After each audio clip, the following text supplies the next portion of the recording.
Dans le cadre du cours catégorie du récit, on va parler aujourd'hui des techniques narratives, concepts de base. Le récit, histoire, fiction et narration. Donc, le récit, lorsqu'il désigne un genre littéraire, le terme récit rassemble toutes sortes de textes narratifs, racontant des événements réels ou imaginaires. Donc, ce sont toutes des conditions pour qu'on puisse parler justement d'un récit. On trouve plusieurs types de séquentialité dans un récit. Des séquentialités narratives, descriptives, argumentatives, des dialogues. Dans un récit, on distingue l'histoire ou la fiction et la narration. Histoire. Donc, l'histoire est constituée par ce qui est raconté. La fiction, lorsqu'il s'agit d'événements fictifs, l'histoire est nommée fiction. La narration est la façon de raconter, c'est-à-dire la manière que choisit l'auteur pour nous raconter les faits. L'auteur place souvent des effets de réel ou de vraisemblance. La vraisemblance, c'est-à-dire ce qui se rapproche de la réalité, de ce qui est semblable au vrai. Par exemple, dans l'incipit, c'est-à-dire le début du roman, date, lieu ou bien des événements connus, etc.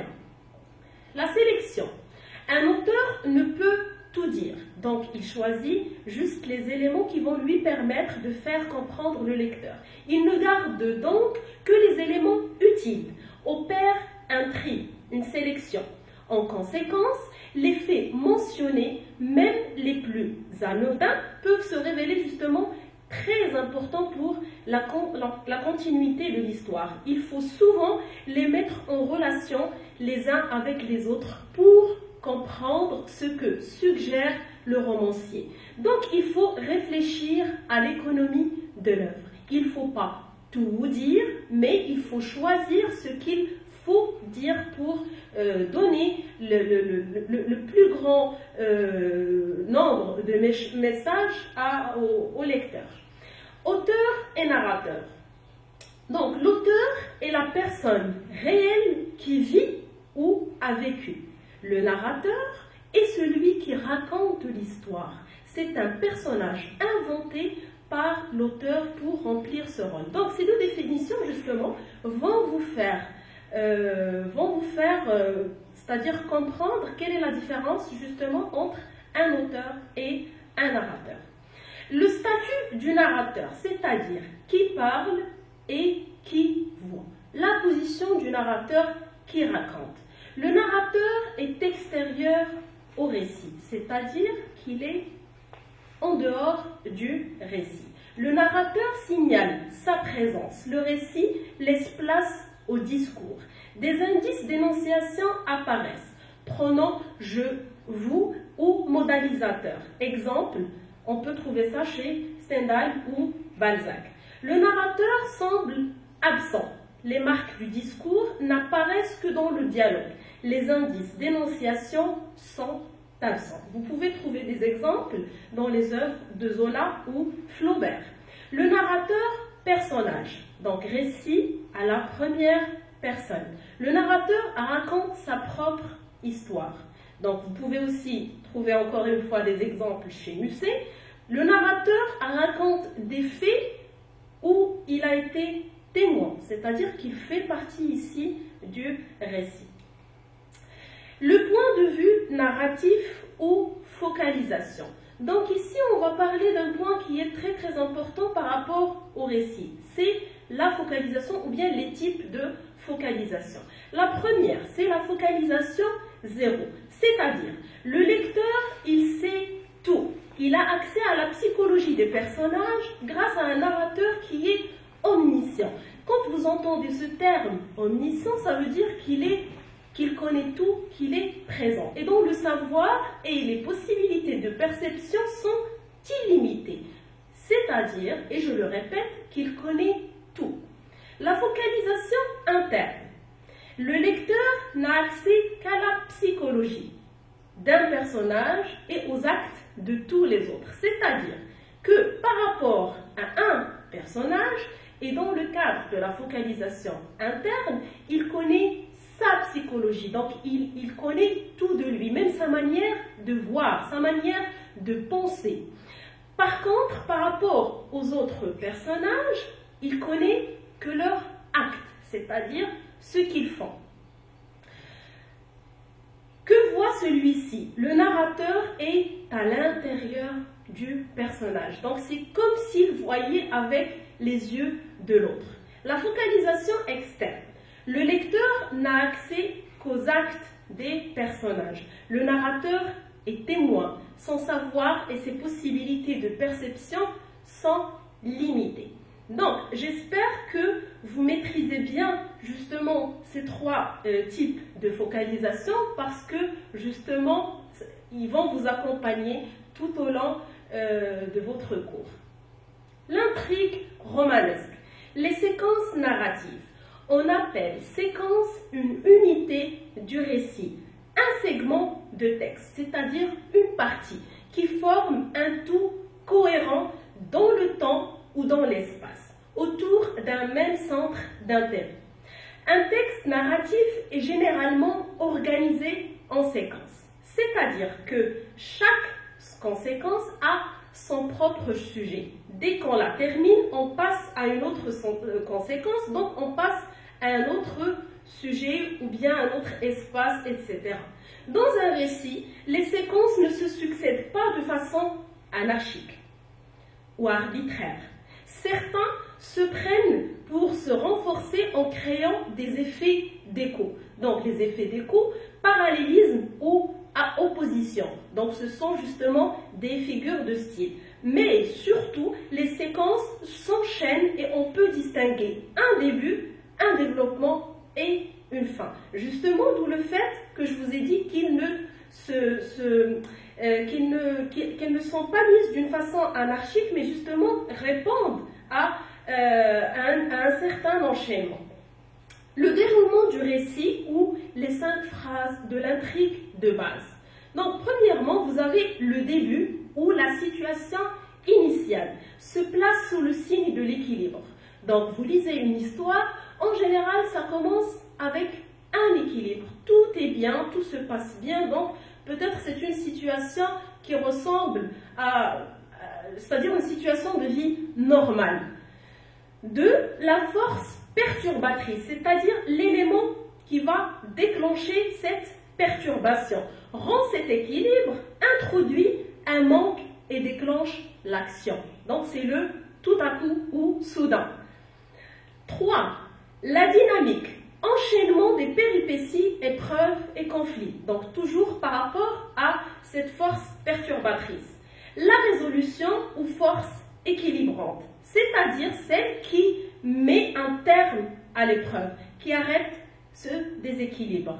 Et la fin ou situation finale se place sous le signe de l'équilibre et le manque a été comblé, c'est-à-dire retour à la normale.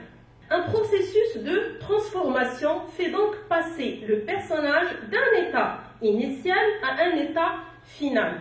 La comparaison entre la première et la dernière page d'un roman ou d'une nouvelle permet de mesurer la transformation accomplie. Donc, ça ne se termine jamais comme ça a commencé.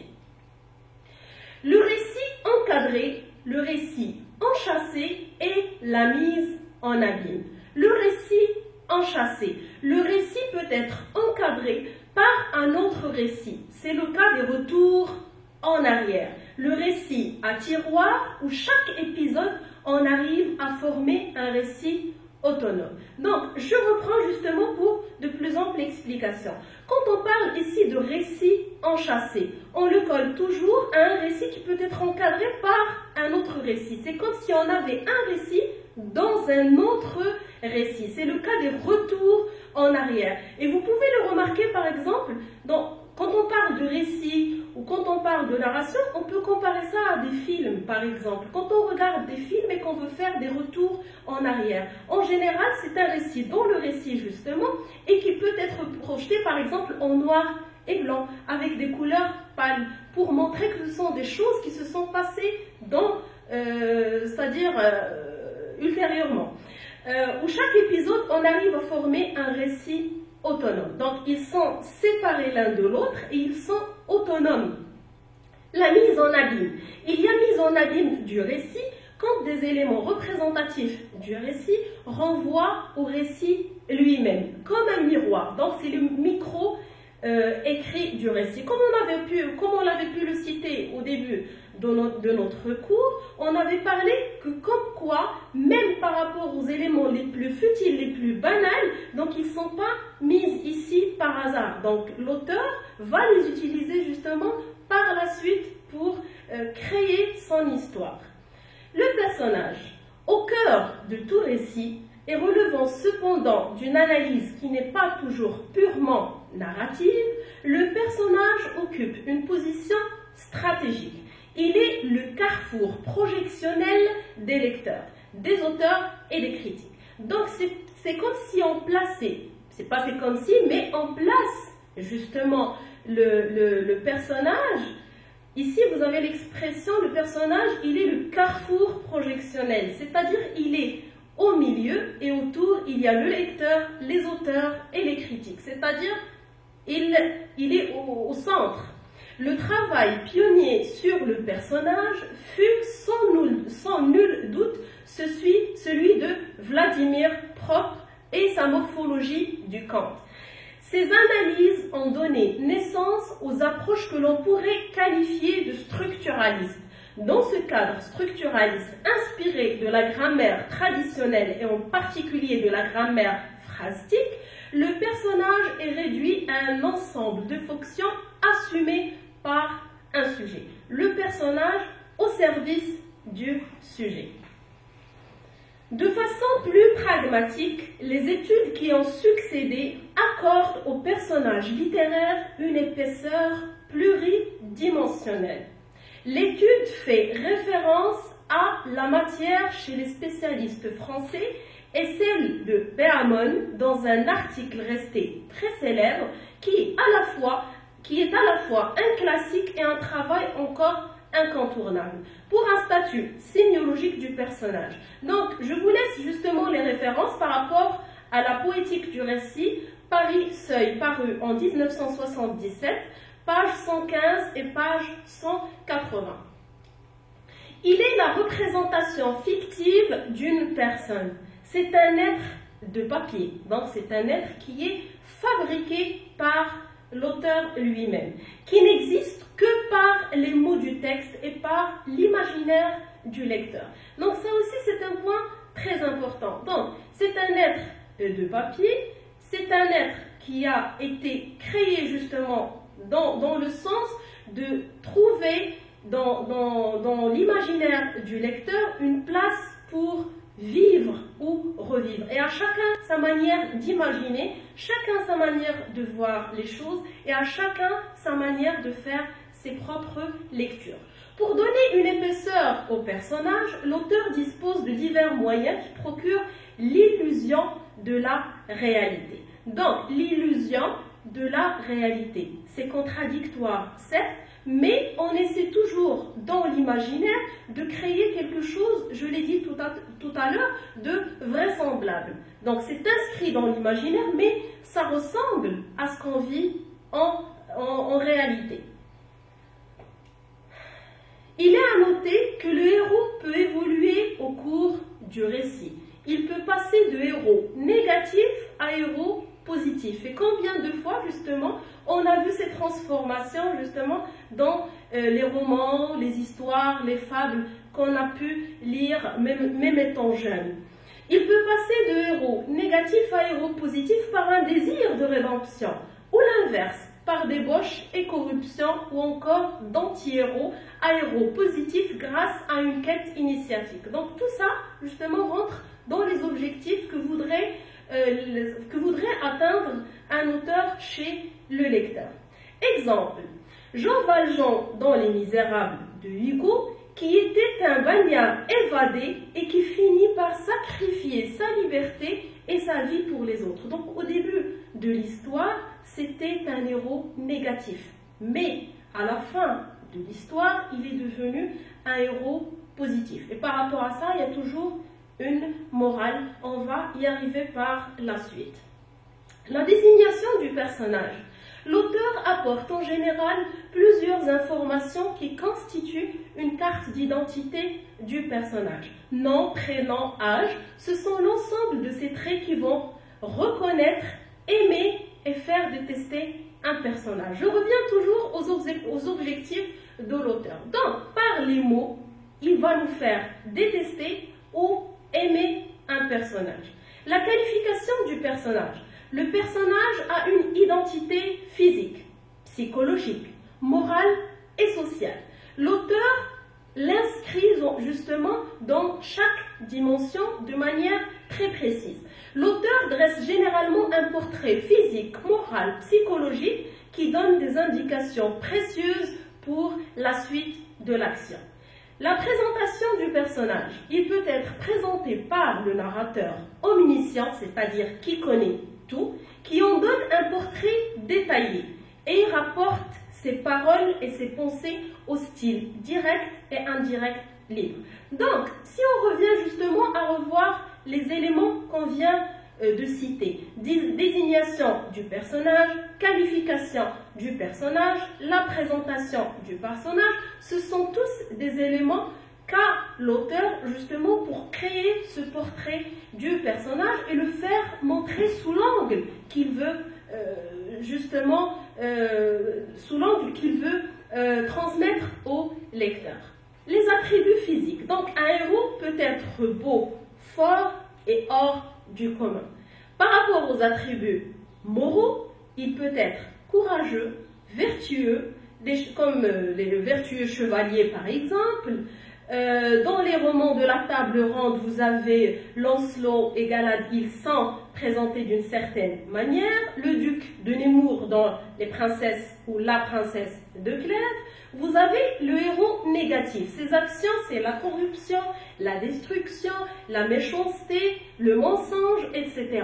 Les attributs moraux, en général immoral ou amoral, violent, souvent sans état d'âme. On trouve souvent présenté en opposition au héros positif.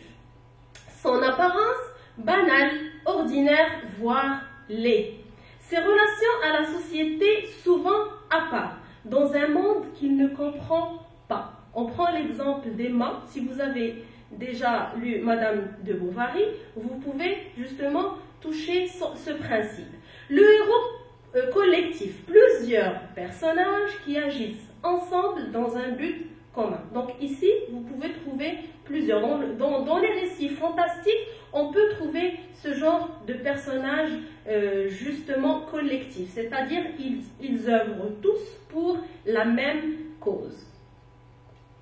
Le personnage peut aussi être présenté par ses propres paroles, rapporté au style direct ou par ses échanges avec d'autres personnages, dans des dialogues qui contribuent à créer l'illusion de la réalité. De façon dont l'auteur présente ses personnages est une donnée essentielle du récit. En effet, c'est cette présentation qui nourrit l'imaginaire du lecteur et lui permet de s'identifier au personnage. Elle est aussi le moyen pour l'auteur de transmettre ses valeurs idéologiques. C'est-à-dire, donc, l'auteur crée son personnage. En même temps, il essaie au maximum de le rapprocher à la vie réelle, de telle manière à ce que moi ou toi, lecteur, que tu puisses justement t'identifier. Donc tu vas carrément essayer de t'identifier à lui. Donc bien sûr, c'est beaucoup plus dans le cas des héros positifs. Très bien. Donc l'espace, le temps et le temps dans le récit. Explorer l'espace et le temps dans une œuvre romanesque, c'est essayer de comprendre celle-ci dans l'interstice qu'autorise une analyse textuelle. Bien plus, c'est lui construire un sens à partir de ces deux structures qui relèvent de la poétique. En effet, un texte littéraire est une combinatoire de signes, c'est-à-dire un ensemble de relations, des éléments d'un tout et une analyse structurale. croit que la partie ne peut se comprendre qu'une fois mise en relation avec le tout dont elle fait partie.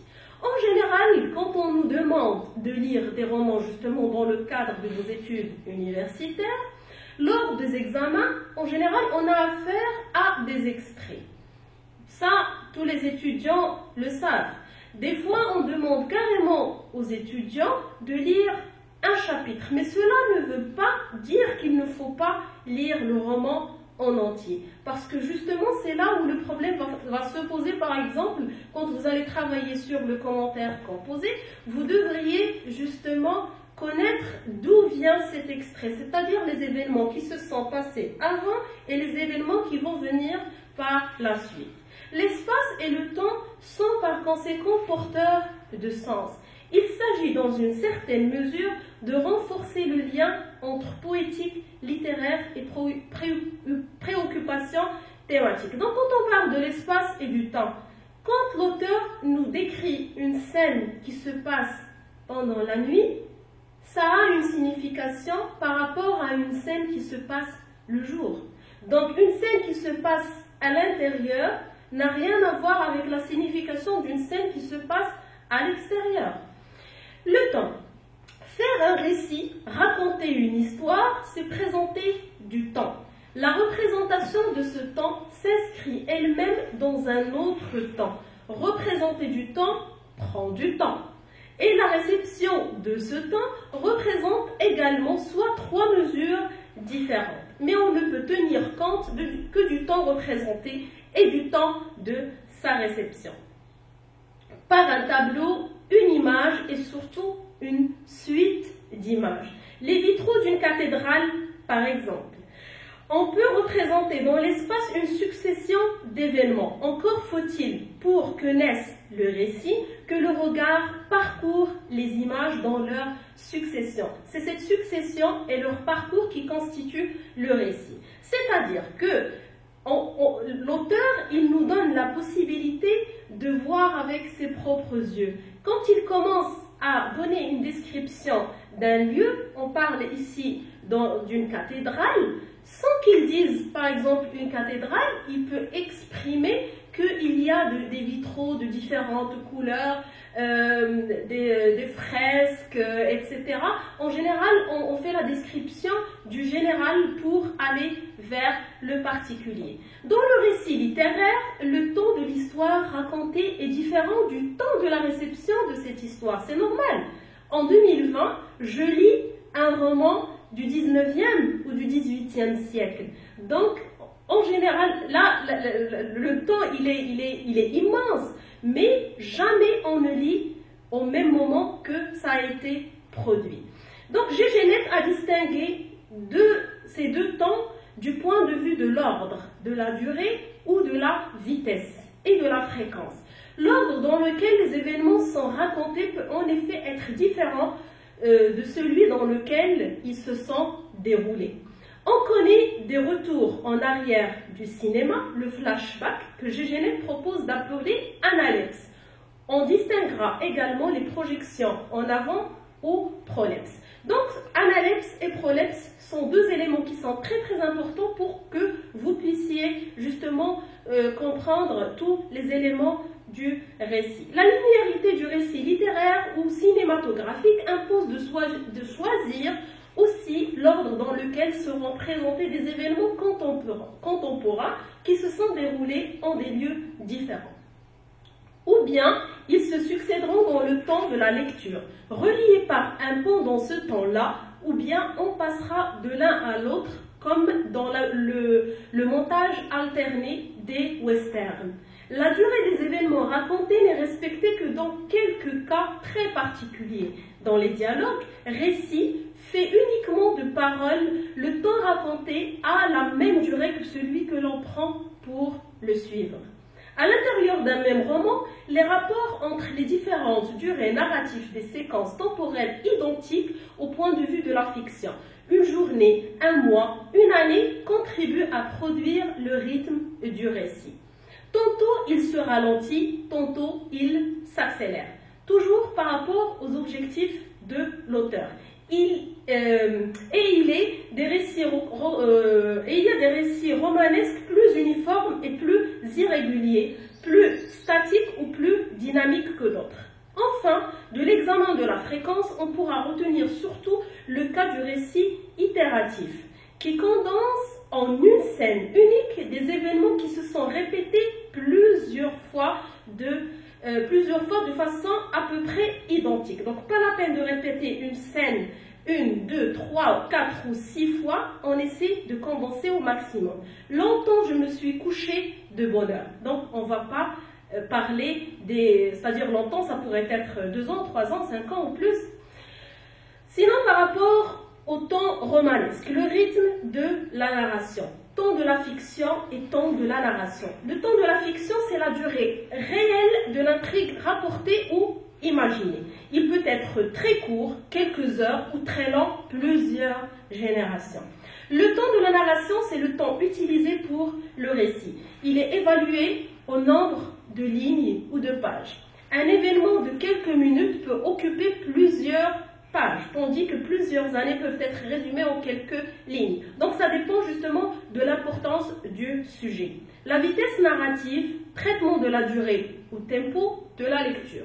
La vitesse narrative est déterminée par le rapport entre la durée et la fiction ou temps de l'histoire.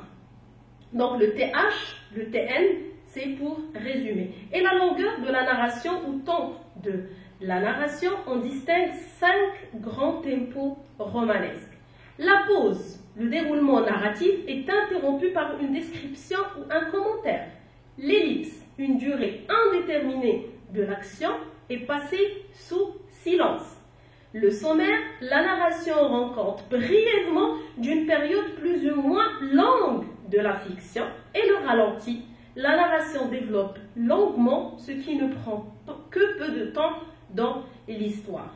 La scène, la longueur de la narration et la durée de la fiction sont à peu près équivalents comme dans un dialogue. Donc, ça dépend justement de la situation que veut créer l'auteur. Moment de narration et moment de l'histoire. L'acte narratif peut se situer après, pendant ou avant l'histoire racontée.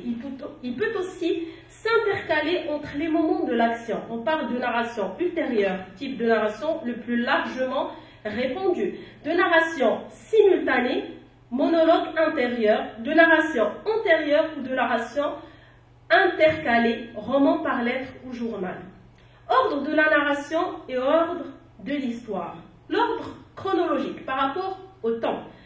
Homologie entre la succession des événements et l'ordre dans lequel elles sont racontées. Les anachronies narratives, l'anachronie par anticipation ou prolepse, constitue à raconter ou évoquer à l'avance des événements ultérieurs. Donc, il ne faut pas confondre justement entre prolepse argumentative ou prévention de l'objection. L'anachronie par retour en arrière, rétrospection, ou analepse, c'est un retour en arrière, ou flashback dans le cinéma. Donc flashback, ce n'est pas un terme qu'on utilise dans le domaine justement de la littérature, consiste à raconter ou à évoquer après coup un événement antérieur. La linéarité du récit littéraire ou cinématographique impose de choisir aussi l'ordre dans lequel seront présentés des événements contemporains qui se sont déroulés en des lieux différents, ou bien ils se succéderont dans le temps de la lecture. Reliés par un pendant ce temps-là, ou bien on passera de l'un à l'autre comme dans le montage alterné des westerns. La durée des événements racontés n'est respectée que dans quelques cas très très particuliers. Dans les dialogues récits faits uniquement de paroles, le temps raconté a la même durée que celui où on prend pour le suivre. L'espace romanesque. La description et la représentation d'objets, de lieux ou de personnages. Dans ce dernier cas, on parle de portrait. La description et la durée du récit. On en a deux. Une description objective et une subjective. La première constitue une pause qui informe le lecteur. C'est la focalisation 0. Et la deuxième est intégrée dans l'action ou le texte, où on peut révéler justement dans le texte des éléments qui nous font découvrir le héros. Focalisation caractérisation interne. Les différentes fonctions de la description. On en a encore une fois deux. C'est la fonction décorative et la fonction poétique. La première, c'est un ornement du récit dans son deuxième niveau de lecture. Donc, ornement, c'est justement pour embellir. Fonction poétique, la beauté de la description tient plus au mode d'écriture qu'au sujet d'écrit. Bien sûr, dans un roman, le mode d'écriture est très important. Pourquoi on parle de texte littéraire et pas d'autre chose? Parce qu'il y a justement cette esthétique. Merci pour votre attention.